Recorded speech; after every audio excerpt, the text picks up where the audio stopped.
Hai, Assalamualaikum warahmatullahi wabarakatuh. Ketemu lagi di Tipot Ngobrol Seru bareng Teteh. Nah, teman-teman remaja, kali ini kita berada di rumah Teteh beneran ini. Rumah Teteh beneran, dan ini adalah ruang paling favorit sih menurut teman-teman remaja, karena di sini biasanya kita ngobrolin, kalau kata teman-teman sih gibahin. Ya, teman-teman, kali ini Teteh bareng bintang tamu yang nggak kalah kece ya. Dia adalah maskotnya salah satu SMA. Maskot gak tuh? Maskot ya. Boneka gitu ya. Boneka. Salah satu maskot dari salah satu SMA di kawasan Kecamatan Gunung Sindur, Kabupaten Bogor. Siapa lagi kalau bukan Tada? Halo guys, udah halo guys aja nih. Iya, namanya Kak Faruk. Ya, kelas 3 ya Kak sekarang. Iya betul, kelas 3. Mau lulus nih bentar lagi. Iya. Ya, Kak, boleh dong kita kenalan dulu ya, teman-teman. Nama, kemudian asal sekolah, alamat, hobi, moto hidup, pacar, Instagram, mantan. Ya. Banyak ya? Banyak. Complicated banget ya? Iya. Oke, halo teman-teman remaja. Perkenalkan, saya Faruk Muhammad. Saya saat ini tinggal di Gunung Sindur. Di Desa Cibinong, Gang Masjid, lebih tepatnya. Terus saya lahir di Jakarta 27 Oktober 2005 Teh. Nah, apa kita nih, hobi ya? Ya, hobi. Hobi saya tuh apa ya? Main game, teman-teman. Main game. Nggak apa-apa daripada mainin perasaan orang lain. Bagus. Mending main game ya, main analog daripada merusak orang. Main game, terus juga bermain volley. Saya juga volley bisa. Bisa jago. Oh, jago. Saya libero. Oh, iya. Terus saya juga suka olahraga sih, kayak gitu. Volley kan olahraga ya? Iya, olahraga betul. Lain apa? Olahraga lain sekarang sih lagi suka nyoba-nyoba berenang. Baru nyoba. Gaya batu. Batu apungnya gitu. Gitu. Terus apa lagi tadi? Moto hidup. Oh, moto hidup. Apa ya? Jangan pernah dengerin kata orang, lakuin aja selama itu positif. Asik. Masuk. Oke, Kak Faruk ini sekarang kelas 3 ya, Kak? Betul, kelas 3. Salah satu SMA di Kecamatan Gunung Sindur ya, teman-teman. Nah, dengar-dengar nih, asik. Dulu adalah ketosis ya. Aduh, jangan disinggung. Aduh ya. Ya. Ketua OSIS nih, teman-teman. Ngomongin ketua OSIS, tapi sekarang udah mantan ya? Iya, bisa dibilang sudah masa bakti selesai. Masa bakti ya. Agak lebih formal ya. Pensiun ya, bukan mantan. Betul. Nah, boleh nggak sih berbagi pengalaman apa sih susah dan senangnya Kak dalam berorganisasi? Khususnya nih karena kita punya ketuanya gitu ya, teman-teman. Sebagai ketua OSIS-nya itu apa sih gitu? Susah dan senang. Oke. Sebelumnya disclaimer dulu ya, teman-teman. Aku sebelumnya itu di SMA tuh sebenarnya bukan anak OSIS. Anak mama. Iya juga sih. Jadi di SMA kita itu ada namanya OSIS sama MPK Teh. Nah, jadi aku dulu tuh waktu MPK tuh Majelis Perwakilan Kelas. Jadi dia tuh yang mengawasi Dewan Pengawas OSIS lah gitu. Nah, ini kedudukannya tuh di atas OSIS secara sistem MPK gitu. Jadi MPK sebagai pengawas, OSIS sebagai pengerja gitulah, yang pelaksana. Iya betul, pelaksana.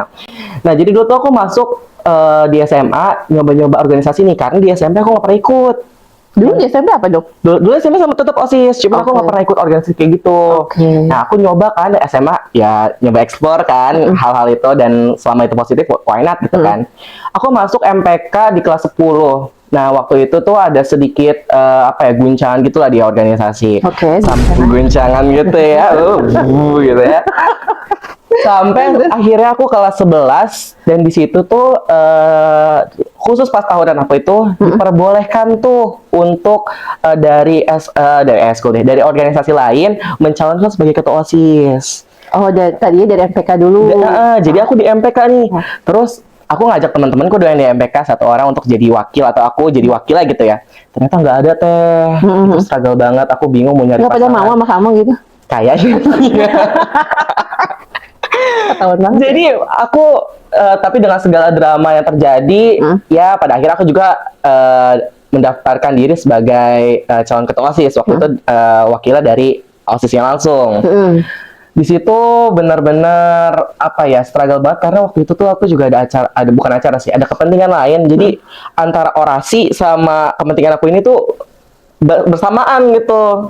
Nah, itu dari situ aja tuh udah struggle tuh ya. Nah, masuk ke organisasi nih teman-teman. Alhamdulillah terpilih masa bakti 2022 sama 2023. Apa yang dijanjikan waktu itu? Oh. Waktu itu Ini karena kita mau ini. apa? Pemilihan kan. Pemilihan, oh. Dan kita kan kayak, ini lu kayak janji sesuatu nih apa emang yang Dulu dijanjikan? aku tuh menjanjikan apa ya teman-teman? Aku Bukan tuh- ini kan, bukan susu gratis. Iya, apa itu, bukan. bukan itu gratis yang penting, apalagi kaos partai. Iya, bukan ya. Bukan. Aku waktu itu punya program, mungkin karena aku memang dari SMP itu ke PMR, jadi aku tuh berorientasi kepada kolaborasi dan juga kesehatan. Jadi waktu itu aku program yang paling aku ingat tuh, aku mau buat apa sih namanya, kayak pusat informasi kesehatan gitu. Sekarang sih seharusnya sudah berjalan sama yang periode sebelumnya. Cuman aku belum melihat perkembangannya lagi nih. Terus juga setiap hari Jumat, ini sebenarnya program sekolah, tapi kebetulan aku bisa senam. I know. Iya, jadi aku apa? pemandu senam, Pemandu senam. setiap di hari Jumat. Jadi Yang penting gitu. bukan pemandu soras.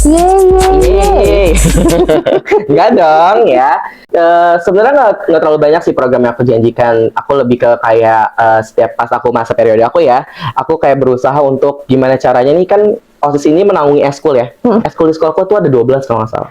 Jadi gimana caranya ketika ada event atau ada sesuatu hal yang bisa dikolaborasiin, Semua itu aku kerja iya, bareng terlibat. Kayak waktu bikin pembuatan video Kartini, itu lagi puasa teh, itu lagi panas banget. Tapi karena memang anak sekolah juga tergerak gitu ya, mereka pengen tuh puasa-puasa datang ke sekolah panas-panasan bikin video tentang Kartini. Oke. Itu di situ aku sampai Sukses batal. ya? Sukses alhamdulillah. Sampai batal apa? Enggak, hampir batal Hampir. teman-teman, batal puasa. Jangan ditiru ya. Nah, Aduh. terus tadi apa kesusahan ya? Di Kesulitan. situ kesulitannya apa ya? Lebih ke kayak karena sebagai ketua kali ya. Sebagai ketua tuh susah untuk mengenal semua anggota gitu teh. Mengenal karakter. Karena sering banget tektokan. Kalau misalnya lagi ada event gitu ya, ada yang nggak kerja lah, terus ada yang lagi cuman Om Dodo doang, ikut rapat nggak pernah, terus tiba-tiba punya ide pas di akhir. terus tiba-tiba jadi panitia dan dia nggak tahu job desk dia apa karena nggak pernah dengar apa, terus benar-benar. miskom dan akhirnya kayak harus ketika event harus mundur-mandir sana sini gitu. Dan itu tuh benar-benar struggle banget karena apa ya, kita nggak tahu ya orang tuh pengennya apa, dan ketika dia nggak ikut rapat dan dia nggak bersuara, kita bingung dong harus menempatkan dia pada posisi apa. Tapi ketika ditempatkan pada posisi itu, dia nggak kerja karena dia ngerasa kayak bukan gue gitu. Tapi dia nggak datang rapat gitu. Jadi kan susah ya teman-teman ya. Dan lagi adalah ketika kita rapat sebelum event, ditanya ada ide atau masukan nggak, tapi nggak ada. Sering banget tuh no respon. Jadi kan kita sebagai ketua pengen ngambil Kamu langkah. menakutkan kali enggak? Kan udah lucu kayak gini gitu ya. Aku Tetap juga sebenarnya nanya. bingung tau teh. Aku kan di sekolah kan suka ya agak ngelawak-lawak dikit lah gitu ya. Tapi entah kenapa kalau di organisasi tuh Galak. dibilangnya tuh galak gitu. Ih takut sama Kak Faruk, Padahal saya nggak ngapa-ngapain, tapi kena gigit. Enggak gigi udah suntik anti Udah rabies suntik juga anti-rabies ya. sih, malaria juga. Jadi Vaksin DBD. saya juga bingung gitu, kenapa mereka nggak bisa mengeluarkan aspirasi mereka. Jadi kan saya sebagai ketua pertama, kalau kita hanya berpikir pada satu otak, itu pasti kan inovasi itu kurang ya teh. Bener ya kan? Nah itu kan fungsi organisasi untuk menyatukan semua inovasi kan menjadi satu. Nah ternyata nggak berjalan seperti yang kita mau, dan akhirnya saya mengambil keputusan sendiri kayak gitu. Dan itu yang sering bikin tektok karena jadi kayak teman-teman organisasi itu kayak kok jadi diambil keputusan sendiri gitu, padahal ketika rapat ditanya maunya apa, nggak ada yang jawab kayak gitu. Itu kayak gitu sih padahal nih teman-teman, ada saatnya kita memimpin, ada saatnya kita dipimpin. Betul. Gitu. Jadi nggak semua orang sih harus apa ya. Jadi teman-teman, ada saatnya kita dipimpin, ada saatnya kita memimpin. Jadi sebetulnya sih kalau buat Teteh nih, Teteh juga dulu nggak yang aktif di organisasi ya, zamannya SMP, SMA gitu kayak di OSIS. Cuman pas kuliah, tiba-tiba dong guys kepilih jadi ketua BEM gitu. Wow. Sangat impresif. Kayaknya salah milih dia mereka. Saya juga ngerasa waktu saya kepilih begitu. Oh, daripada milih saya gitu. Gue BEM ini ya gitu ya. Oh, hai gitu ya. Orangnya Gitu. Jadi ketika terpilih, tapi banyak banget pelajaran loh ketika kita berorganisasi gitu ya. Yang bisa diambil di situ. Contohnya apa? Kita bisa belajar walaupun beda kepala, beda isi gitu, tapi kita menyamakan tujuan, visi misi dan pendapat. Terus kedua, belajar untuk mau mendengarkan omongan orang lain. Betul. Ya nggak sih? Dan itu ke bawah dong ketika kerja. Dia kan otomatis ada rapat dan sebagainya. Kapan sih kita harus dengerin omongan orang lain? Kapan kita harus bisa bersuara gitu ya teman-teman? Kapan kita harus menyampaikan pendapat? Dan kapan kita harus diam dulu untuk mendengar omongan orang lain?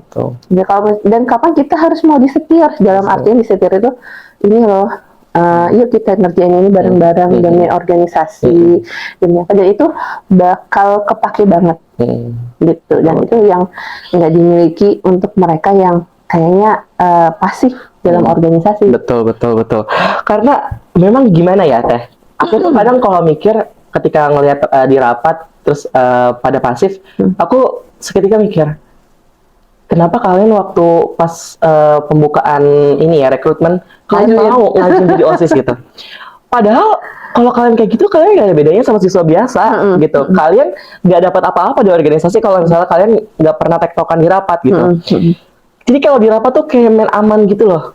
Padahal kalau misalnya pun sekalipun dia harus berantem, ya memang jadi masalah. Jadi masalah itu kan dalam rapat toh. Iya, ya kan? Ya di luar itu ya baik aja. Makanya kita punya beda pendapat. Ini menurut gue lebih penting ini, segala macamnya. Nggak jadi masalah. Berarti sehat organisasi. Itu terkadang orang tuh salah persepsi kayak, organisasi banyak tektok, organisasinya banyak masalah, di rapat karena dibawa keluar. Karena dibawa keluar di saat rapat itu, di hasil rapat itu dibawa keluar. Padahal kalau emang benar-benar sehat dan benar berjalan, selesai di situ, ada masalah tektokan, bukannya malah pada nggak ada yang mau ngalah, nggak ada yang mau mendengar gitu ya, tetap dengan omongan yang dia. Bahasa di luar dan baper kan? Dan yang salahnya banget juga kadang ada yang ngobrol itu sama anak di luar organisasi. Betul. Kan jadi kayak ngebuka dapur ya Teh. Iya. Nih organisasi kita lagi masalah loh gitu. Itu yang kadang saya mikir, kenapa ya orang-orang rela gitu spend waktunya untuk organisasi, padahal di organisasi dia juga nggak ngapa-ngapain. Kayak gitu. Bahkan banyak juga yang nilainya sampai turun. Apa? Nilainya sampai turun. Oh gitu. Gara-gara katanya sih gara-gara ikut organisasi. Padahal di organisasi juga dia nggak ngapa-ngapain, nggak terlalu aktif gitu. Bukan nggak terlalu ngapain sih, nggak terlalu aktif gitu. Jadi saya kadang suka bingung karena jadi teman-teman ya, kalau teman-teman udah rela gitu untuk meluangkan waktu teman-teman untuk sesuatu hal, jangan sampai waktu teman-teman itu terbuang hanya karena teman-teman ngerjainnya tuh setengah-setengah gitu. Jadi kalau misalnya udah spend waktu ya Teh ya, kayaknya sayang banget gak sih kalau nggak dimaksimalin. Kalau misalnya setengah-setengah, nggak bakal jadi apa-apa, dan waktu teman-teman yang berharga itu akan hilang begitu saja. Asik hilang begitu saja. Masuk.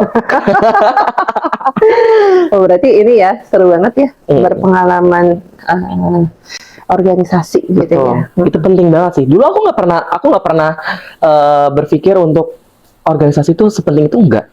Karena aku mikir dulu kan kalau SMP lihat OSIS tuh masa rapat di pinggir jalan gitu. Jadi kayak rapat di pinggir jalan? Iya, karena nggak punya ruang. Jadi menurut aku kayak buang-buang waktu banget gitu. Dan ketika aku masuk organisasi, nggak bisa. Apalagi orang tua. Nah, itu kan izin ke orang tua aja susah ya. Orang tua itu udahlah belajar aja. Kenapa ikut-ikutan? Kayak di rumah bilang, "Mah mau organisasi segala macam." Tapi ketika kamu keluar dari organisasi dan kamu nggak dapat apa-apa, sayang banget gitu loh. Karena izinnya itu udah Iya. Berarti kalau udah dapat izin orang tua, Jadi itu udah kayak hebat banget. jadi kayak apa yang ada di organisasi, kalau bisa digali potensimu di situ dan ya berusaha semaksimal mungkin sih, jangan setengah-setengah. Oke. Itu teman-teman. Sip, masuk. Masuk. Oke, tadi mantan ketosis asik yang sudah purna bakti udah nyampein ya teman-teman pengalaman susah dan senangnya. Tapi yang banyak lah ya antara susah sama senangnya. Nah yang ketiga nih Kak Faruk, sebagai kelas 3 SMA atau kelas berapa ya? Kelas 10, 11, 12 ya? 12, kelas 12. Ya. Tapi tuh kalau ngitungin kelas 7 lah pasti suka ngitungin dulu. Gitu, Iya. Kan dulu mah 1 SMP, 2 SMP, 3 SMP gitu. 7, 8, 9, 10 gitu. Udah kayak ngitungin dulu. Nah, karena kakak sudah kelas 3 nih, persiapan apa yang kakak lakukan untuk menghadapi ujian beneran ya, ujian sekolah bukan ujian hidup. Oh iya. Kayaknya ujian sekolah juga masuk ujian hidup Oh deh. iya, salah satu. Salah satunya ya. Oke, kelas 3 ini agak pusing. Agak pusing. Mungkin Teteh juga ngerasa gak sih kalau untuk kelas Pusing 3? beneran nih. Pusing beneran, kayak bener-bener pusing gitu. Kayak kalau koyok isi koyok semua ya. Aku Koyok guys. Ya lanjut. sebenarnya sih aku untuk ujian sekolah sendiri aku nggak terlalu mempersiapkan Teh, karena memang Karena aku udah tujuannya belajar duluan asik. karena aku memang tujuannya setelah SMA itu mau lanjut kuliah. Asik. Nah, dan aku lebih tertuju atau lebih condong untuk mempersiapkan UTBK. Oh. Ya, jadi Karena aku tahu gini, kenapa? zamannya aku mungkin dulu itu kayak perjuangan hidup dan mati. Kalau pas ujian akhir, karena bisa lulus bisa enggak. Tapi enaknya kalau sekarang itu ada apa namanya penilaian sekolah ya. Jadi nggak murni dari ujian saat itu. Gitu. Jadi kayak gini, waktu zaman dulunya Teteh gitu, ada orang yang pintar tapi mungkin karena dia ngedrop gitu ya, ngedown pas ngerjain, bisa jadi gugup dan sebagainya, akhirnya nggak lulus. Beda sama sekarang mungkin yang ya tadi salah satunya misalnya aktif berorganisasi atau mungkin akhlak dan sikapnya baik di sekolah, bisa jadi tambahan nilai lah gitu ya untuk pihak sekolah memberikan ini anak layak atau enggak sih untuk lulus gitu. Jadi karena kalau aku diajarin sama kakakku ya, kalau ujian sekolah itu memang nanti nilainya akan terpampang di ijazah. Nah, aku bukannya nggak mempersiapkan, bukan berarti aku benar-benar gak belajar Teh. Cuman aku akan lebih fokus ke UTBK daripada ke ujian sekolah, karena ujian sekolah ini nanti nilainya itu bakal ada di ijazah. Nah, memang sih kalau misalnya ijazahnya nilainya bagus kan lebih apa istilahnya ya, lebih bangga lah gitu. Tapi nyatanya sekarang dalam dunia kerja itu ijazah tuh bukan sekedar nilai aja yang dilihat, tapi soft skill. Betul. Betul kan? Ya kan? Setuju. Jadi bukan nilai lagi yang diprioritaskan dalam ijazah gitu. Kalau kamu ijazahnya bagus nilainya, tapi kamu nggak punya soft skill di sana, orang yang interview juga nggak terimanya tuh kayak gimana gitu ya. Satu lagi ada kali ya, akhlak gitu. Akhlak ketika bertanya, ketika menjawab pertanyaan, nah itu juga dipentingkan. Jadi nilai itu menurut aku ya, nilai itu bukan segalanya, apalagi nilai di atas kertas. Karena ada banyak nilai-nilai di luar sana yang nggak tertulis di kertas yang lebih penting daripada nilai. Salah satunya tadi adab, akhlak, sama soft skill. Betul. Karena terkadang orang menghalalkan segala cara, gimana caranya nilainya tuh bagus dan menghilangkan adabnya Teh. Betul. Dan banyak orang yang pintar tapi nggak beradab. Asik. Iya benar. Benar gak sih? Benar. Dan aku relate sama itu karena aku beberapa kali aku lihat orang, oh dia pintar banget, gila. Tapi dia nggak punya adab sama gurunya sendiri. Ngerasa lebih, terus kayak ada gurunya ngejelasin dia main HP kan. Betul. Jadi sebenarnya banyak teman-teman nilai di luar sana yang lebih penting daripada nilai di atas kertas kayak gitu. Apalagi mencontek untuk jangan. Itu artinya kita nggak pede dong sama apa ya namanya perjuangan kita sendiri gitu. Ngomongin soft skill, zaman dulu Teteh, Bapak Teteh tuh sebenarnya masih bukan guru, cuma masih di pendidikan ya teman-teman. Dulu tuh ditawarin sama Bapak itu, kamu tuh bukan tawarin, malah ya diharuskan kamu itu harus bisa bahasa Inggris sama komputer. Dan oke. itu sampai dong sekarang gitu. Walaupun bahasa Inggris itu nggak suka-suka banget ya, tapi lebih ke komputer. Komputer, Jadi dulu tuh oke. waktu zamannya SMP, SMP. itu TV teteh itu masih yang Oh, masih pakai kaki gitu. bukan, karena renyek gitu Oh, renyek, kan. ha. Dan hitam putih Hitam dong. putih, ha. Terus kalau nyari itu tuh kayak gini-gini. Iya. Karena kenapa? Karena bapak teteh itu nggak yang apa ya, menginikan teknologi dalam artian tuh TV gitu ya. Tapi bapak teteh itu dibeliin dong namanya komputer satu set gitu. Kita nggak pernah kursus, beda bahasa Inggris. Kalau bahasa Inggris memang teteh kursus, tapi kalau komputer itu otodidak. Jadi memang kan nih ada komputer, bapak nggak beli TV yang canggih gitu ya. Dulu tuh TV-nya tuh kotak gitu, terus masih hitam putih. Jadi kalau pas nyalain itu supaya renyeknya hilang tuh dipukul-pukul. Serius teman-teman, karena nggak ke arah situ. Gitu. Jadi fasilitasinya memang yang pendidikan. Gitu. Salah satunya soft skill-nya itu untuk meningkatkan soft skill. Akhirnya ya sudah komputer itu sampai sekarang tuh bisa lah minimal tuh Word, Excel, PowerPoint lah gitu ya untuk yang bisa apa namanya komputer untuk soft skillnya. Dan kayaknya itu penting banget deh buat remaja Gen Z saat ini. Akan lebih aneh kalau nggak tahu tentang komputer, itu semua, betul. Iya, gitu. Karena memang di zamannya kita, teman-teman, itu benar-benar semua itu serba digital. Jadi kalau misalnya kita sebagai generasi yang hidup dan akan merasakan apa ya, masa kejayaan kita di umur produktif kita itu di dunia yang penuh dengan teknologi, sedangkan kita yang nggak bisa, gimana cara kita melanjutkan kehidupan ya kan? Kan nggak mungkin kita selamanya akan tinggal di rumah, mengurus rumah gitu doang, kan nggak mungkin kan? Gitu. Dan aku juga pernah dengar salah satu TikTokers gitu ya, wah ilah anak gadget banget nih, main TikTok banget nih. Main TikTok banget ya. Itu tentang investasi.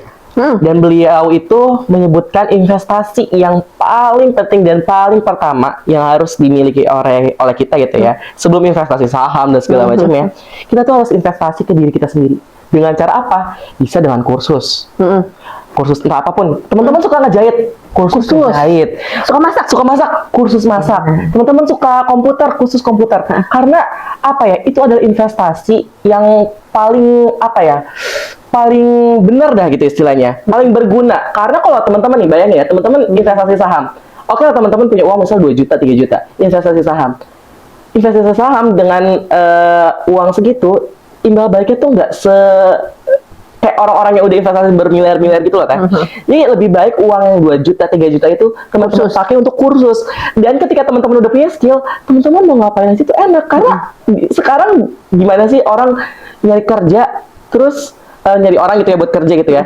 Tapi nggak bisa kerja gitu, nggak bisa ngapa-ngapain. Tapi nggak punya kelebihan. Nggak punya kelebihan juga. Kerja bisa, cuman kan kayaknya standar-standar aja. Betul. Sama, tapi kita nggak punya kelebihan. Oh, punya kelebihan ini ya ternyata. Nah itu adalah poin plus. Jadi kalau misalnya teman-teman sekarang anak muda tuh melek banget sebenarnya sama investasi. Tapi terkadang mereka tuh investasinya langsung ke kripto, yang lagi rame sekarang. Terus investasi ke apalah gitu yang sebenarnya lebih baik itu investasi ke diri sendiri dulu, teman-teman.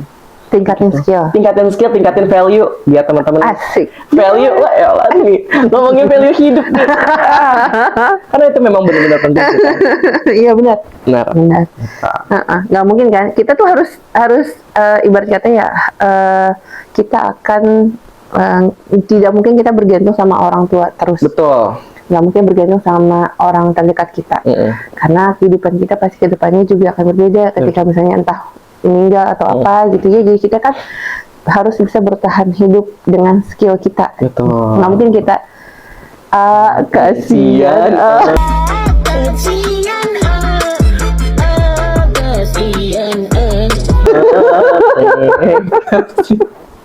Karena memang itu harapan beras kasih. Lebih baik memberi daripada gitu. Oke, ke pertanyaan selanjutnya. Ini pertanyaan udah banyak banget. Itu baru 3 ya. Ya. Nah, Kak, Apa sih Kak cita-cita Kakak? Ya sih. Dan kenapa sih Kakak memilih cita-cita itu? Aduh, Aduh, ini sebenarnya kalau berat ya. kalau ngomongin cita-cita berat sih, karena kalau ini nggak terkabul ini agak sedikit. Namanya juga apa ya? cita-cita. Namanya cita-cita nggak apa-apa dong ya, nggak apa-apa temen ya. Setinggi langit. Setinggi langit gitu Supaya ya. kalau jatuhnya di awan dulu. nggak langsung ke bawah nggak gitu langsung ke kan. bawah. Iya, jadi aku tuh sebenarnya punya cita-cita atau kepengen yang tinggi banget. Aku tuh pengen punya yayasan teh. Asik. Yayasan yang menaungi panti asuhan dulu pertama. Wah, Masya Allah. Dan kalau ditanya kenapa alasannya, karena menurut aku, kalau yang aku lihat gitu ya, banyak sekali anak-anak di luar sana yang bahkan mereka tuh nggak minta loh untuk dilahirkan, tapi kenapa harus ditelantarkan begitu saja di jalanan, disuruh ngamen. Maksudnya kayak orang-orang yang tidak beruntung seperti itu sayang banget kalau nggak ditolong. Padahal saya yakin betul anak-anak yang terlantar di jalanan itu pasti banyak yang memiliki bakat yang terpendam, tapi mereka nggak punya akses untuk mengelola bakat itu. Jadi kayak anak sekecil itu loh udah bisa. Saya sering banget lihat di pinggir jalan ada anak kecil ya ngamen, jadi manusia silver. Terus ada yang jual donat, daripada manusia gold gitu lah sebenarnya. Iya sih, maksudnya kayak saya bukan merendahkan ya teman-teman. Cuman sayang banget kalau misalnya anak muda kita kayak gitu dan akan seterusnya seperti itu dan gak diberikan pendidikan yang layak. Jadi saya pengen punya panti asuhan. Ya mungkin awal-awal saya bikin panti asuhan nggak terlalu banyak gitu ya anak-anaknya gitu ya. Tapi yang jelas saya bisa ngebantu mereka untuk gimana caranya mendapatkan pendidikan yang layak. Karena susahnya saya kalau ngeliat anak-anak di pinggir jalan kayak mereka mungkin dalam hati kecil mereka juga pengen sekolah teh, tapi mereka nggak punya akses untuk itu, gitu loh. Dan makin banyak sekarang karena ya itu nanti mungkin bakal kita bahas lagi selanjutnya dampak kenapa banyak anak-anak yang terlantar kayak gitu. Seru nih ngomongin. Nah, aduh. Sebenarnya aku kalau udah mau ngomongin kayak gitu, kadang agak matanya tuh agak kok keluar air gitu ya, tapi nggak nangis sih, nggak lebay ya kalau nangis ya. Itu memang itu sih. Aduh, iya betul. Nah ini kayaknya berkaitan dengan pertanyaan selanjutnya sih gitu ya, cita-cita yang mulia sekali nih ya teman-teman. Pengen buat yayasan, itu mirip-mirip sama bapakku sih. Bapakku tuh pengen buat yayasan, tapi dia bukan yatim piatu, lebih ke yayasan pendidikan.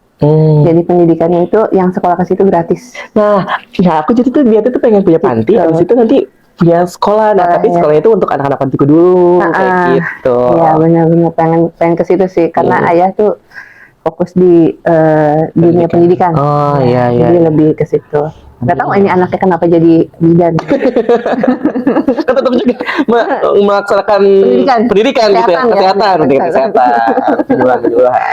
Ya, berkaitan dengan tadi ya, kenapa sih banyak anak-anak telantar gitu. Kadang kalau misalnya sebagian mungkin iya Kak pengen sekolah, tapi sebagian besar dia tuh di mindset dong, dicuci otaknya bahwa kayaknya gue nggak butuh pendidikan, tapi butuhnya duit misalnya. Kadang mereka akhirnya enjoy aja gitu. Bahkan pernah ada kasus gitu ya, ketika dikasih sekolah, malah dia nggak mau karena dia udah tahu duit gitu, udah tahu kayaknya gue nggak butuh sekolah nih, gue butuhnya uang dan sebagainya misalnya. Bahkan ada nggak sih sekarang cita-cita banyak kali ya yang dulu tuh kalau ditanya cita-cita nih ya teman-teman, termasuk teteh juga pengen jadi apa? Astronot, padahal gue nggak pernah tahu tuh astronot kayak gimana. Serius kuliahnya di mana gitu dan sebagainya, apa sih jurusan apa sih, kan nggak ada di kita tuh. Terus dokter misalnya dan sebagainya. Kalau sekarang nggak ditanya nih anak SD mau jadi apa gitu, YouTuber guys gitu. YouTuber dan sebagainya gitu, karena mungkin informasi-informasi yang didapatkan sama teman-teman remaja kita gitu, oh YouTuber tuh banyak duit ya gitu. Banyak kan mereka fleksinya ngeliat-ngeliatin hartanya lah, mobilnya lah, tasnya lah, kehidupan pribadi gitu sebagainya. Yang kita sebenarnya nggak tahu nih teman-teman, di balik itu kan bagus-bagusnya doang ya, nggak tahu dia perjuangannya kayak gimana gitu, nggak tahu dan sebagainya lah kita tahunya. Nah itu yang terbayang sama teman-teman remaja kita, kayaknya enaknya jadi YouTuber gitu. Jadi kesannya sekarang itu ya materialistis, apa-apa bahagia itu hanya diukur sama materi. Materi, Gitu. betul. Padahal enggak ya Kak? Padahal enggak Enggak banget banget. ya. Iya. Karena memang mungkin ini penyakitnya Gen Z kali ya. Iya, benar-benar. Karena Gen Z itu pertama kita hidup di zaman yang semuanya serba teknologi dan informasi itu gampang banget diakses. Dan kita tuh jadi termanjakan oleh sosial media yang dimana itu memunculkan hal-hal yang kayak ya tadi flexing ke harta, padahal kita nggak tahu kan itu hartanya dari mana atau dia berjual seperti apa gitu kan. Dan Gen Z tuh penyakitnya tuh pengen yang instan kan. Betul. Jadi kita tuh mereka nggak pernah tahu youtuber itu mungkin dulu kuliah dulu, Benar. kerja keras dulu. Mereka taunya bikin video viral, Dapat duit. dapat duit gitu. Nah. Dan nggak sedikit anak muda sekarang memanfaatkan teknologi atau media sosial gitu ya untuk mendapatkan views itu dengan hal-hal yang tidak senonoh, hal-hal yang nggak baik ditunjukkan ke media hanya untuk apa? Untuk viral teman-teman. Benar. Dia tujuannya ya memang sih sekarang jadi mikirnya tuh kayak enak aja di YouTuber cuma di rumah bikin video ngomong-ngomong udah gitu. Padahal nggak semudah itu. Nggak semudah itu. Dan mungkin YouTuber juga ada sekolahnya dulu biar nggak terlihat, karena gini ya Teh, Mereka juga punya tim. punya tim juga gitu loh, jadi nggak bisa langsung instan langsung jadi segede misalnya ya kita sebut lah yang ini Atta Halilintar gitu, nggak langsung jadi seperti mereka gitu. Kita juga harus bergesu pelan-pelan kayak gitu. Jadi kita nggak bisa jadi Atta Halilintar, Atta Gledek. Nah ngomongin itu nih Kak, berarti kan kalau kita urut-urut kenapa sih banyak yang terlantar dan sebagainya diurut gitu ya? Itu kok kayaknya ke orang tuanya mungkin ya. Orang tuanya dulu juga punya masa remaja mungkin gitu ya. Itu kayaknya kok ibarat kata gini, kamu nikah tapi kayak nggak punya tujuan dan sebagainya gitu ya. Nah menurut kakak nih sebagai remaja nih ya teman-teman, perlu nggak sih remaja itu punya tujuan hidup gitu? Oke. Atau cuman ya udah deh ngikutin gimana ini aja flat aja gitu. Iya betul. Nah perlu banget remaja itu punya tujuan Teh. Aku kan ngajar ya di SMP ya. Nah asik. Ngajar kan di SMA asik. Iya aku nyambi sambil kerja ngajar eskul lah gitu. Dan aku tuh ngajar eskul kesehatan, tapi aku nggak selalu ngomongin tentang kesehatan di eskul. Aku selalu ngomongin ke anak-anak muda itu kayak kalian kalau misalnya dari SMP, menurut saya anak SMP itu udah harus banget punya tujuan. Bukan cuma lagi main-main, ikut-ikutan teman. Lu masuk SMA mana? Gue mau masuk SMA sini. Gue ikutan dong. Jadi menurut saya, dan saya juga sempat ngobrol-ngobrol sama kakak saya gitu ya. Kakak saya bilang, menurut saya tuh anak SMP itu udah harus banget punya tujuan loh untuk hidup. Jadi nggak cuma ngalir kayak air aja gitu. Kalau air yang ngarahnya ke jurang terus kan bakal terjun bebas gitu. Iya benar. Enggak ya. Kita hidup ya memang sih ada Allah sudah menentukan takdir gitu ya. Tapi kan bukan berarti ketika takdir kita misalnya nih, kita misalnya terlahir di keluarga yang miskin. Maaf ya teman-teman ya.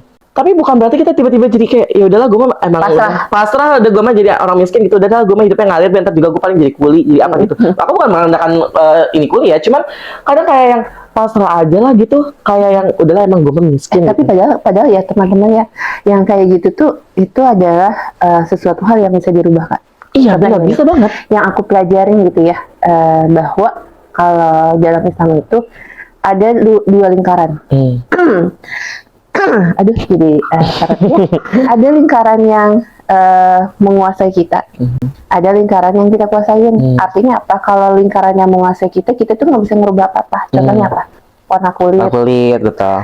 Warna rambut gitu ya, kematian dan sebagainya. Tapi ada lingkaran yang kita kuasain Kak. Misalnya apa tadi salah satunya? Kita bisa berubah loh kalau kita mau berjuang. Betul. Nah kalau pintaran, kalau kita mau belajar tuh bisa banget. Nah, itu bisa dirubah. Bisa dirubah. Nggak bego-bego banget. Nggak bego-bego. Iya benar. Kan orang pintar juga itu bukan tiba-tiba lahir pintar ya, mungkin ada ya dengan IQ yang tinggi ya. Tapi rata-rata orang yang pintar ya memang karena mereka juga belajar dari pagi ketemu pagi kayak kakakku Kak. Kakakku tuh kalau belajar kayak ngidolain banget ya? Iya, aku ngidolain banget sama kakakku ya keempat, yang di atas aku satu gitu. Jadi dia tuh dulu waktu SMA ya Kak, dia tuh kalau misalnya les gitu ya, misalnya sekolah nih sampai sore, dari sore dia les sampai malam. Sampai malam pas pulang ke rumah dia bukan tidur, buka buku lagi. Jadi kan kayak orang pintar tuh bukan tiba-tiba dia lahir jadi pintar. Ada sih yang kayak gitu. Ada sih, cerdas. tapi nggak banyak. Nggak banyak. Dan ketika kita nggak terlahir seperti itu, apakah kita akan berpasrah? Oh enggak. Oh enggak, Bisa gitu. Dan dirubah kok. yang tadi Teteh sebut itu juga ada di salah satu buku, namanya itu Filosofi Teras. Asik. Itu namanya Stoicism. Jadi kayak ada sesuatu hal yang kita bisa kendalikan dan ada sesuatu hal yang nggak bisa kita kendalikan. Bener. Benar, itu teman-teman. Kalau teman-teman mau baca, coba baca deh Filosofi Teras namanya bukunya. Jadi memang ketika kita hidup ngalir aja ya, kita kan mengalir, benar-benar ngalir aja gitu, nggak ada perubahan dalam hidup kita. Ketika kita misalnya terlahir di keluarga miskin, ya udah kita miskin aja, kan nggak kayak gitu Nggak kayak teman-teman gitu. konsepnya. Harus berjuang. Harus Bisa kok berjuang. berubah. Bisa banget Bisa berubah banget. teman-teman. Kita harus bisa menaikkan taraf hidup kita dan juga orang tua kita. Betul. Kita nggak bisa Merubah berpasrah gitu aja. nasib gitu ya. Mungkin misalnya, ini aku bukan merendahkan sekali lagi ya. Misalnya keluarga ayah ibu jadi petani gitu. Apakah anaknya benar-benar jadi petani yang jadi Enggak. nyangkul juga? Aku Enggak. banyak ketemu dokter yang ayah ibunya petani. Ayah ibunya pun petani, bener. Temen aku kan kalau misalnya di sosial media tuh suka ngobrol gitu kan sama orang-orang di online gitu. Banyak juga loh dari mereka yang kayak entah apa sih keluarganya ngurus ternak, bertani, tapi bisa kuliah teman-teman. Jadi nggak ada lagi alasan Nggak ada. hidup ngalir aja. Nggak Oh, gue ada. udah miskin aja, nggak kayak gitu teman-teman. Teteh juga gitu. Teteh dulu bapak teteh tuh yang kerja di teteh itu tuh cuma satu. Ya. Ibu kan ibu rumah tangga. Benar tengah betul. Sedangkan lingkungan circle teteh itu kompleksnya lumayan lah ya, dua-duanya kerja misalnya, atau entah itu guru atau pengusaha atau apa dan sebagainya gitu ya. Pernah sih gitu ya, pas ditanya nih lulus ya, ini cerita ibu gitu ya, sampai kuliah gitu ya, itu sampai ada yang bilang emang kebayar kuliahnya gitu. Jahat banget. Jahat banget. Ternyata tetangga dari dulu udah mulutnya udah ini ya, udah pedes banget ya. Enggak semua tetangga Nggak tapi semua ya. tetangga tapi ya. Cuman dari situ nggak dibalas, artinya gini, nggak usah lah dibalas. Gue bisa dong, gue punya duit segala macamnya gitu ya. Cuman ya udah deh, tunjukin aja dengan Tunjukin, prestasi gitu. betul. Akhirnya lulus tepat waktu misalnya ya gitu ya.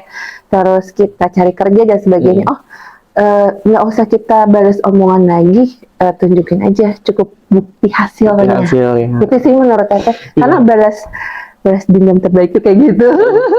Jadi ketika kalian direndahkan, Tunjukin, bukan nih. Terkadang mungkin banyak juga ya anak yang awal udah semangat tapi direndahin sama lingkungannya. Bahkan terkadang aku pernah dengar curhatan orang gitu ya. Dia tuh bahkan dikecilkan sama keluarga sendiri. oh iya, Ada yang kayak gitu teman-teman. Tapi bukan berarti kalian kamu mah miskin, kamu mah gini-gini, kita mah nggak bakal keluarga kita mah nggak bakal bisa kuliah.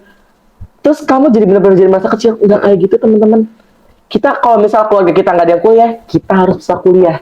Tapi kalau istilahnya gitu ya, kalau misal guru kencing berdiri, siswa kencing berlari gitu ya. jangan kencing di WC. Oh iya sih bener ya. Jadi maksudnya tuh kayak kita tuh harus bisa lebih daripada lingkungan kita, dan itu bukan dengan cara berpasrah dan gak punya tujuan teman-teman. Jadi harus punya tujuan. Harus punya tujuan. Kalau kayak sekarang aja nih, kalau aku nih megang uang ya teteh. Kalau aku nggak punya tujuan, itu uangnya nggak tahu bakal kemana. Abis nggak jelas untuk kebutuhan yang sebenarnya tuh aku tuh nggak butuh. Tapi ketika aku udah punya tujuan gitu ya, itu uang bakal Di-save aku ya. save. Aku spend money aku untuk tabungan ini. Dan aku juga diajarin sih sama kakakku. Kalau misalnya punya uang itu dikotakin, misalnya untuk jajan segini, untuk misalnya kayak beli skincare atau beli apa tuh segini. Jadi ketika uang kamu udah habis untuk jajan, ya udah kalau uang bulan itu udah habis untuk jajan, udah nggak usah ngambil uang lagi untuk jajan gitu. Jadi teman-teman tuh harus punya tujuan. Dan aku pernah cerita-cerita gitu sama teman aku. Ini keren banget sih orang tuanya. Orang tuanya tuh bilang kayak gini. Kamu kalau misalnya nggak punya tujuan, misalnya temen aku mau beli lipstick deh, gitu kan. Terus pas nyampe tempatnya tuh lipstick yang dia mau tuh nggak ada, dan akhirnya tuh dia beli yang lain gitu. Terus sampai pulang di rumah, ayahnya bilang kayak gini, kamu nggak bisa kayak gitu deh. Kalau misalnya kamu udah punya tujuan untuk beli lipstick itu, pas nyampe sana lipstick yang nggak ada, ya udah nggak usah beli yang lain. Kamu fokus sama tujuan kamu. Benar. Jadi kan pada intinya teman-teman harus punya tujuan dan harus fokus sama tujuan itu. Jadi jangan melipir kemana-mana. Asik. Nih, tujuan teman-teman taruh di sini. Asik. 5 cm. Ilah. Film deh tuh. Dia memang harus punya tujuan yang jelas untuk biar kita tahu nih arah hidup kita tuh kemana. Banyak loh teh teman-teman aku di SMA. Mau lanjut kemana? Gak tahu. Gue bingung gitu. Termasuk tujuan ini kali Kak. Tujuan hidup. Nah, Maksudnya kalau kita belajar tentang agama, tujuan hidup ke surga ya kita jadi apapun patokannya tetap Allah gitu Allah ya gitu, maksudnya. Jadi nggak yang melenceng kemana-mana. Penting jadi ya. penting, untuk punya penting, tujuan. penting banget. Oke. Oke, ke pertanyaan selanjutnya. Jeng, jeng, jeng, jeng. Nah, karena kakak masih remaja, pernah jadi ketua OSIS juga, kayaknya circle-nya juga masih seputar remaja, nih, Kak. Dari sudut pandang kakak, asik. POV nih. Iya. Gimana sih Kak pergaulan remaja sekarang? Remaja sekarang? Kakak remaja sekarang kan? Iya dong. Iya dong. Iya. Menurut aku pergaulan remaja sekarang banyak yang sudah melenceng dari yang seharusnya. Asik. Ini kayaknya serius nih. Iya, ini serius ya. Serius. Karena teman-teman, aku juga pernah belajar kalau teman-teman tahu Duta Genre, nah aku juga belajar di sana. Ada yel-yelnya nggak? Duta Genre. Perasaan aja deh. Oh ya, yang tahu Duta Genre, salam genre, salam. Oh, gitu. nggak boleh Salam. sekarang. Oh iya. Ya. Oh saya kan bukan ASN. Oh iya. ASN. Iya, yang ASN nggak boleh. Iya. Nggak boleh ya. ASN nggak boleh nih. Nggak boleh. Nah, balik ke topik ya. Aku kan belajar di Duta Genre gitu ya, Teh. Di sana tuh aku belajar tentang remaja, kenakalan remaja. Karena genre kan itu generasi berencana kan. Nah, generasi berencana itu maksudnya tuh si remaja gitu. Banyak banget, terkhususnya di Kabupaten Bogor juga. Aku kan tinggal di Kabupaten Bogor ya. Di sana tuh banyak. Aku di Australia. Jauh ya, Jauh. Melbourne ya. Banyak pernikahan dini, seks bebas. Nggak cuma pernikahan dini, pernikahan apa ya? Di agama. Nggak cuma si dini ya. Ayo, iya, maksudnya gitu ya. Oke, jadi ada banyak banget kenakalan remaja yang dilakukan saat ini gitu Teh. Termasuk tadi pernikahan dini yang awal dari seks bebas, terus juga merokok, nafza, terus dan banyak hal-hal lain yang dilakukan remaja sekarang. Karena apa? Balik lagi ke kita. Kesehatan mental juga. Kesehatan mental. Karena kita nggak bisa mukir ya, kita ngobrol sesama Gen Z ya gitu ya. Asik. Yang boomers gitu ya. Sesama Gen Z kita pasti tahu lah. Pertama, informasi gampang didapat. Teman-teman tahu ini, tahu itu, tahu hal-hal yang negatif juga tidak bisa dipungkiri. Mungkin bisa dari internet, gitu ya. Nah, ketika kita tahu hal tersebut dari internet, kita bisa mengakses itu dengan benar. Contohnya pornografi. Oh iya. Itu jadi concern kita remaja sekarang. Karena apa? Pornografi, teman-teman, itu sekarang tuh udah kayak hal yang apa ya? Bukan hal yang ditutup-tutupi lagi Teh. Di situs teman-teman bukan Gamblang, apa, ya. gamblang banget gitu. Diterang-terangkan teman-teman disajikan pornografi nih iklannya gitu. Tapi kalau yang sehat gitu ya, ya di skip dong. Tapi kadang kan kita sebagai Gen Z itu kayak penisirin, penasaran. Kita tuh selalu pengen mengulik hal-hal yang baru gitu teman-teman. Benar. Akhirnya kita saking asik yang ngulik gitu ya, nyoba. Dan itu tuh yang benar-benar, apalagi ya Gen Z sekarang yang tadi balik ke masalah mental gitu ya. Itu kita tuh terlalu banyak informasi yang kayak gue kayaknya gangguan ini nih, gangguan jiwa ini nih. Oh kayaknya gue psikopat nih. Oh kayaknya gue apa sih namanya? Apa sih itu yang kalau misal gangguan mental mental illness, bipolar, mental illness dan segala macam. Itu teman-teman diagnosis diri sendiri. Banyak banget Teh, karena informasi misalnya di sosial media gitu ya. Ini kalau kamu gini berarti kamu ini. Kamu gini. Langsung kita tuh kayak ngerasa yang tervalidasi kayak gue kayak gini berarti gue tuh sakit jiwa gitu. Langsung kayak yang ngerasa depresi dan segala macam. Padahal teman-teman tuh nggak kenapa-napa. Teman-teman nggak kenapa-napa teman-teman. cuma lagi nggak punya duit aja. Mungkin nggak punya duit aja. Tapi teman-teman kayak perlu ini sih.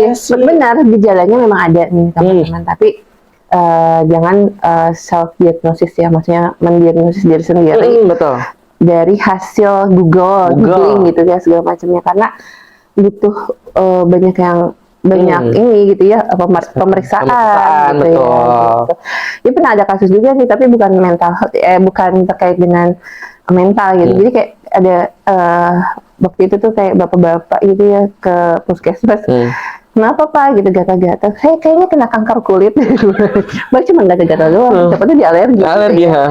Seperti itu. Jadi kayak kata siapa? Katanya kanker kulit cirinya itu gitu. Ya nggak semua bisa jadi panu, korengan atau apa masih gitu. banyak Masih kan. banyak gitu ya. Jadi banyak diagnosa itu, kalau diagnosa kedokteran itu teman-teman itu banyak pemeriksaan yang harus dilakukan. Betul. Tapi bukan berarti teman-teman ketika kayak gitu, ketika teman-teman merasa ada yang salah dalam diri teman-teman, teman-teman jadi kayak yang, oh enggak deh kayaknya aku nggak kenapa-napa gitu. Cerita harus cerita, konsultasi. Nah, konsultasinya itu ke orang yang tepat. Jangan ke orang yang ember, ke orang yang nggak bisa dipercaya, teman-teman cerita gitu. Jadi bagus sih sekarang, mungkin kalau misalnya zaman dulu ya kita bandingin sama generasi sebelumnya mungkin nggak terlalu aware sama mental illness atau kesehatan mental. Nggak punya tempat juga. Nggak punya akses juga kan gitu. Nah, tapi sekarang Gen Z itu udah kayak akses kalian tuh udah banyak banget. Terus juga kalian tuh udah aware sama apa sih namanya, kesehatan mental gitu. Bagus sih, tapi bukan berarti untuk mendiagnosis diri sendiri. Ada profesionalnya teman-teman. Ada psikolog, psikiater dan lain-lain gitu. Betul. Oke. Jadi itu ya salah satu mungkin permasalahan pergaulan remaja. Karena emang pergaulan itu menentukan banget teman-teman. Contoh aja deh, aku pernah dulu di kelas 11 aku dapat lingkungan yang benar-benar toksik. Semangat semangat banget belajar. Semangat banget belajar. Ngaruh banget. Walaupun aku ya nggak bisa dipungkiri sih, aku juga males belajar gitu ya. Nggak terlalu, aku emang lebih suka non ekstrak deh, di luar gitu ya. Tapi ketika aku punya lingkungan yang seperti itu, pergaulan yang kayaknya mereka tuh pintar-pintar, aku tuh terpacu diri sendiri teman-teman, kayak gimana caranya setidaknya lo nggak ketinggalan gitu, nggak ketinggalan gitu sama mereka. Jadi dengan sendirinya nilai aku bagus. Tapi ketika aku pindah kelas lagi, itu rasanya kalau ketika di lingkungan aku malas, aku beneran malas teman-teman, dan nilai itu bener-bener turun gitu. Jadi pergaulan, circle itu tuh penting banget teman-teman. Dan tahu nggak teman-teman, menurut data ya, orang yang terpapar konteks lain ya, orang yang terpapar narkoba gitu ya, awalnya mulainya itu diajak temen, dari temen atau pacar. Nah, awal kena narkoba juga bisa jadi dari rokok dulu. Itu coba. Karena dia biasa, kayaknya gue ngerokok juga nggak apa-apa. Tapi itu biasanya juga dari lingkungan tau teh. Kayak, lu nggak ngerokok, lu cemen, banci lu, nggak laki, misal kalau yang laki gitu ya. Itu tuh bikin teman-teman tuh minder dan akhirnya mencoba merokok. Dan merokok itu zat adiktif, teman-teman, ada zat adiktif ya. Jadi kalau teman-teman udah sekali ngerokok tuh rasanya lu ngerokok tuh ketagihan. Pasti akan selalu ngerokok, dan itu dosisnya akan terus bertambah teman-teman. Itu akan terus memacu teman-teman untuk mendapatkan rokok yang lebih banyak kayak gitu. Aku coba-coba, terus kayak temennya mungkin beranjak waktu gitu ya teh ya, makin gede pengen coba yang lebih, dan itu biasanya diajak teman ya, dan narkoba. Dan mungkin temennya juga bisa jadi pengedar. Nah itu yang sebenarnya, karena ini kayaknya gue kalau beli aja rugi dong, gue pengen beli pengedar gitu. Nah, dan ada juga saking udah tercandu-candunya ya teman-teman, aku tercandu-candu gitu ya. Kamu tercandu-candu ya. Tercandu gitu. Saking candunya sama narkoba, mereka sampai rela ketika udah kehabisan uang, mereka jadi pengedar untuk bisa mengakses narkoba juga. Duitnya habis nih, gimana caranya gue dapet duit? Kan udah, kalau orang narkoba teman-teman dalam mengkonsumsi narkoba itu sakau tuh kayak apa ya? Kayak tantrum. Tantrum. Kalau sekarang katanya gitu teh, tantrum bukannya. Pokoknya udah kayak orang gila teman-teman. Itu pusing banget katanya. Akhirnya apa? Dia cari uangnya apa? Iya, ngedar narkoba lagi. Dan semakin banyak remaja yang terjerat oleh narkoba. Dan juga remaja sekarang mungkin bukan kurang sih, lebih ke kayak mereka tuh nggak aware tentang edukasi kesehatan. Jadi ketika ada edukasi tentang narkoba gitu ya, mereka kayak yang ya udahlah gitu, orang gue juga nggak apa sih, gue kan juga nggak mau konsumsi gitu ya. Padahal teman-teman sekarang modus narkoba tuh udah banyak banget. Bisa dari permen itu tuh udah banyak. Dan ketika kalian nggak tahu, ya sudah. Enggak gitu. Termasuk ketika ada masalah mungkin ngedown terus di ini teman udah pakai aja lu akan tenang segala macamnya. Karena memang sebenarnya narkoba tuh penting ya, Teh. Bukan penting sih. Maksudnya dipakai di dunia kedokteran. Terutama Iya. terutama di bidang psikiater, Iya. psikis gitu ya. Karena memang itu bikin tenang. Di bidang lain juga ada. Iya, di bidang lain juga ada. Maksudnya kayak operasi. Operasi. Itu kan pakai ini juga ya, maksudnya tapi beda jenis. Beda jenis. Tapi memang untuk apa ya, penghilang rasa sakit. Penghilang rasa sakit, ya anestesi ya Teh ya. Anestesi. Terus juga kalau kakakku juga pernah tuh. Jadi dia tuh ya emang nenangin teman-teman, tapi itu tuh dalam dosis dokter. Bukan berarti teman-teman bisa akses terus teman-teman minum asal-asalan, enggak. Kalau tanpa pengawasan dokter itu bisa jadi bumerang gitu. Narkoba tuh emang separah itu sih Teh. Nah, ngomongin tentang tadi remaja, apa sih Kak tips kerennya gitu yang seharusnya dilakukan oleh remaja? Oke, tipsnya ya. Aduh, aku juga sebenarnya bukan remaja keren. Itu sebenarnya kayak gimana gitu ngomong kayak gini ya. Kayak Berasa sih paling keren. berasa sih paling keren gitu ya teman-teman. Aku sama kok kayak teman-teman masih suka rebahan gitu, menunda-nunda gitu. Tapi satu tips yang mungkin yang udah aku terapkan gitu ya. Teman-teman ketika jadi remaja itu jangan pernah takut untuk memulai dan jangan pernah takut untuk mencoba sesuatu hal yang positif. Oke. Bukan hal yang negatif ya. Positif. Oke. Positif. Bukan positif hamil. Bukan 2 garis biru teman-teman. Bukan aspek. Harus apa ya? Kegiatan positif. Kegiatan positif yang teman-teman bisa lakukan itu. Dan ketika teman-teman punya banyak waktu luang, lakukanlah hal positif. Jadi jangan pernah takut mencoba. Kadang banyak yang kayak takut gue salah, takut karena kayaknya gue nggak bisa diri gitu. Coba aja dulu. Karena ketika teman-teman mencoba hal positif, percaya deh, hal-hal negatif itu akan tersingkirkan dengan sendirinya. Karena teman-teman bakal fokus sama hal positif itu. Pikirannya, mindsetnya. Kalau misalnya ada hal kegiatan yang positif, ikutin aja. Teman-teman suka masak, gak ada salahnya masak. Belajar aja masak, tekunin masak. Teman-teman suka olahraga, ya olahraga aja gitu. Jangan minder kayak terkadang banyak yang terkuculan, termasuk aku ya. Aku mungkin bukan di bidang pelajaran gitu hebatnya. Tapi di bidang lain aku mungkin bisa gitu. Tapi banyak yang kayak emang mau jadi apa sih dengan kayak gitu? Kayak gitu.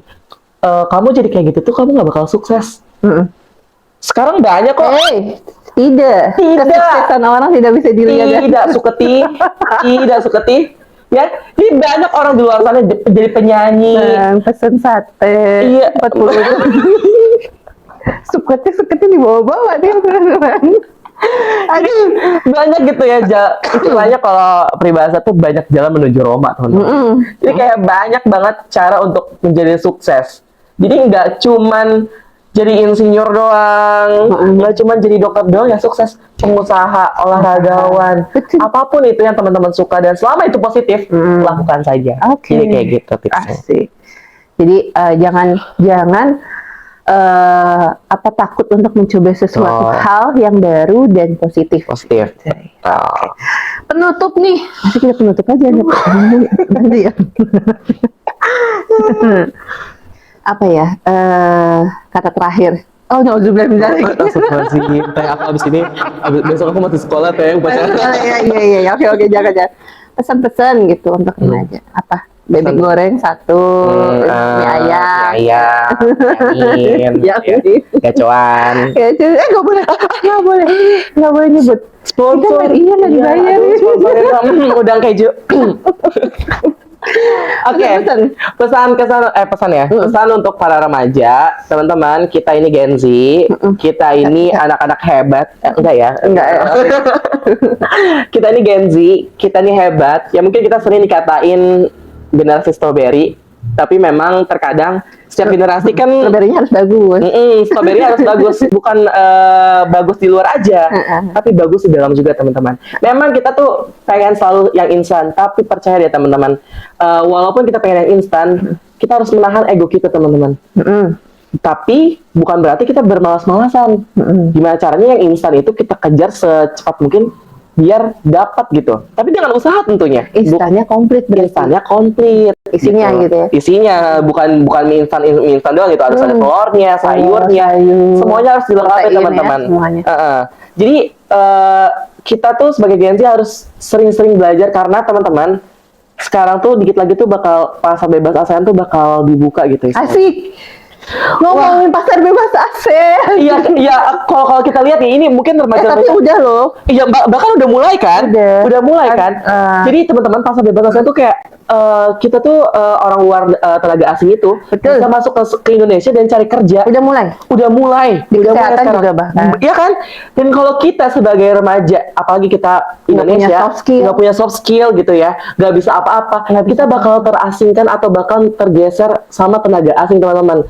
Dan kita Indonesia akan menghadapi yang namanya atau mendapatkan bonus demografi teman-teman. Kalau teman-teman nggak tahu, bonus Di demografi itu 2035. 2045 gitu ya, sampai 2045. Itu adalah masa di mana usia produktif itu lebih banyak daripada usia non produktif. Jadi kalau misalnya usia produktifnya nggak bisa apa-apa, gimana kita bisa mendapatkan bonus demografi? Kayak Cina misalnya. Kita bersaing sesama ini aja sulit. Sesama aja susah nih.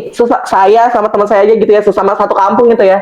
Susah gitu untuk mendapatkan pekerjaan. Apalagi teman-teman sudah bersaing sama orang luar yang mungkin mereka kuliah aja mungkin udah S1, S2 gitu ya.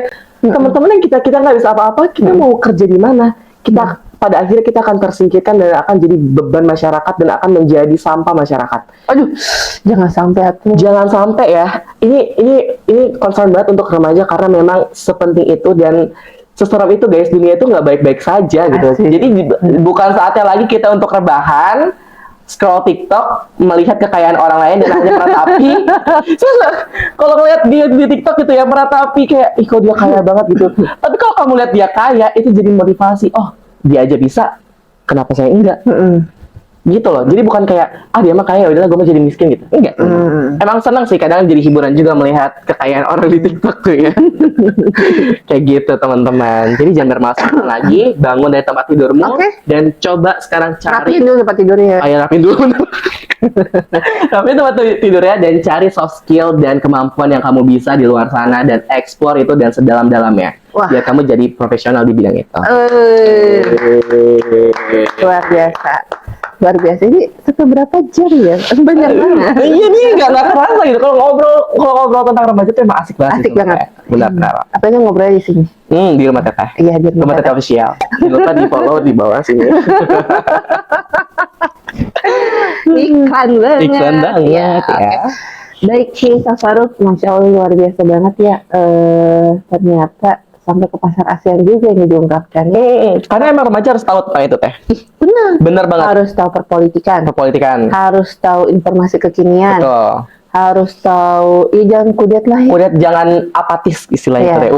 Bahasa keren itu jangan apatis sama bangsa sendiri. Benar. Jadi kalau misalnya teman-teman punya handphone yang canggih, selalu Teteh bilang itu, please jangan jadi konsumen doang. Betul. Yang cuma bisa tadi ngeliat scroll IG di TikTok, scroll IG dan sebagainya gitu. Tapi yuk kita buat apa kayak gitu yang berarti. Atau misalnya buka apa informasi apa, kayaknya bagus nih. Dunia tuh udah kayak gini. Oh di sana tuh kayak begini. Jadi saatnya kita keluar dari tempurung kita teman-teman. Dunia tuh seluas itu teman-teman. Jadi nggak cuma ngudek-ngudek di rumah aja di dapur aja. Ya, dunia seluas itu. Oke. Baik Kak Faruk, terima kasih banyak nih udah mampir di rumah Teteh dalam acara Tipot ngobrol seru bareng Teteh. Mudah-mudahan kita bisa ketemu lagi ya. Amin. Dalam suasana yang berbeda, tapi tetap di sini sih. Nggak apa-apa. Asiknya sambil ngumpul di sini ya. Insya Allah. Ya itu saja mungkin, mudah-mudahan bisa bermanfaat. Buat saya pasti sangat bermanfaat banget karena informasi-informasi yang kayak gini nih teman-teman yang memang perlu banget kita dapetin ya. Kayak mencarger ulang semangat kita gitu ya, mencarger ulang apa sih tujuan kita dan sebagainya. Terima kasih banyak buat Kak Faruk sudah mau mampir di sini walaupun tadi kayaknya sempat tersesat. Makasih juga Teteh udah diberikan kesempatan untuk berbicara di sini. Oke, nanti kita kapan-kapan ketemu lagi ya nge-podcast lagi. Baik teman-teman remaja Indonesia, Nusantara maupun sedunia, kita sudah sampai di penghujung acara Tipot ngobrol seru bareng Teteh dan kali ini bersama Kak Faruk.